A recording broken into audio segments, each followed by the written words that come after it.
Hey, Sean, great to have you with us. How are you and where are you? I'm doing good. I am in Houston in the GST, the great state of Texas. How's that? Well, first and foremost, we love the roles that you have played and continue to play. But what drew you into acting? First, the first question. You know, my first foray into acting, I was going to University of St. Thomas, about 2 miles from where I'm sitting right now, and I saw the most beautiful girl I'd ever seen at the time leaving a building every Monday morning. So I did what any red-blooded Texan does. He drops an English class and he signs up for whatever they teach in that building. It ended up being the theater department. That's a true story, man. And it ended up being the theater department. I fell in love with acting. I did every play University of St. Thomas did until I was done with school, and I wrote a piece of children's theater, and I decided I was going to drive out to L.A., wait tables, save my money, rent out a playhouse, and produce the play. That's how I got into acting. I know I pretty much everything in my life is because of a girl, so that was no different. Well, there you go. Well, there is quite a transition from a live stage to motion pictures, which we know you most in. Tell us about that transition. What just brings out your best when they say lights, camera, action?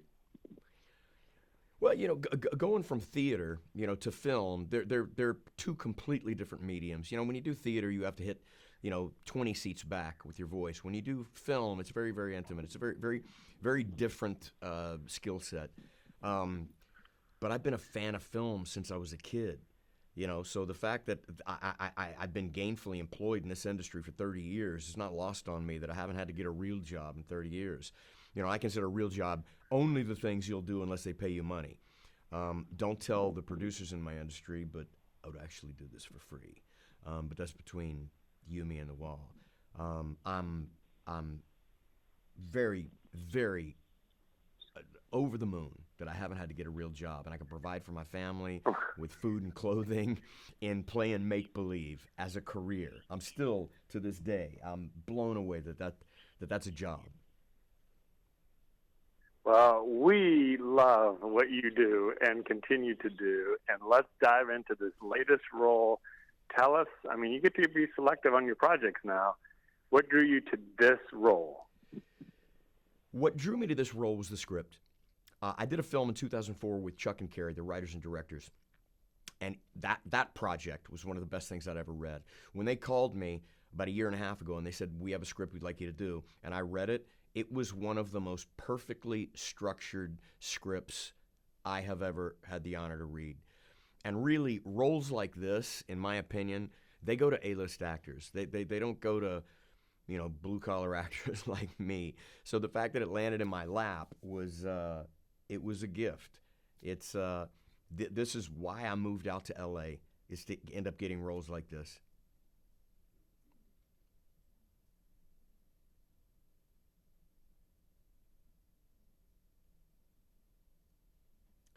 I think I lost you, brother.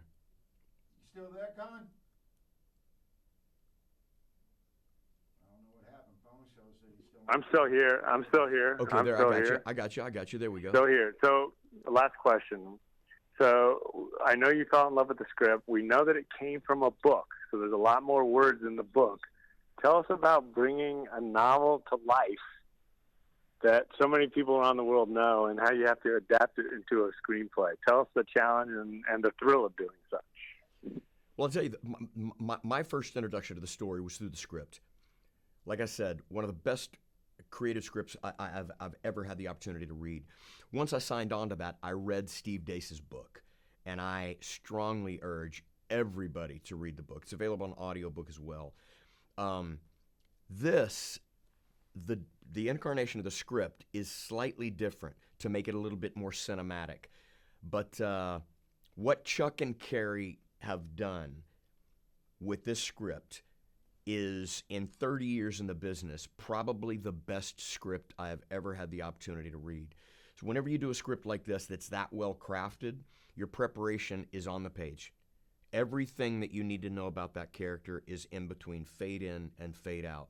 It is an instruction manual of how to design a character. So my workload was cut in half just by the fact that their screenwriting prowess is second to none. And I mean that from the bottom of my heart. That's awesome. Wow. We can hear the passion in your voice. Last question. We can't wait to see the film.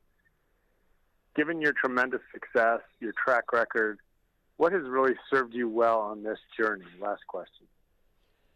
You know, I think what serves me well in being an actor is I sort of have a bifurcated passion train. I've been a martial artist since I was 9 years old. So Brazilian Jiu-Jitsu is such a huge part of my life. I started my first academy in 2003. I have a couple here in Houston. It's allowed me to not sit at home and wait for the phone ring. So I have something that I have to do every single day. It's going to be a huge part of my legacy and what I leave behind to my kids. And that really keeps me sane. That mat is my sanctuary. It is my priestless church. It is my psychiatrist's couch. It is everything. It keeps me grounded. It makes me a better father, a better husband. It's been a very peaceful and calming part of my life. We are grateful that you gave us some time, shared your excitement for this project, and shared your secret. I love that as well. Thank you so much. Continue to do what you do, and thanks for making time for us. Thank you for having me, brother. You were really good, man. Thanks, everyone. I appreciate it, man. Thank you, Conn. Goodbye.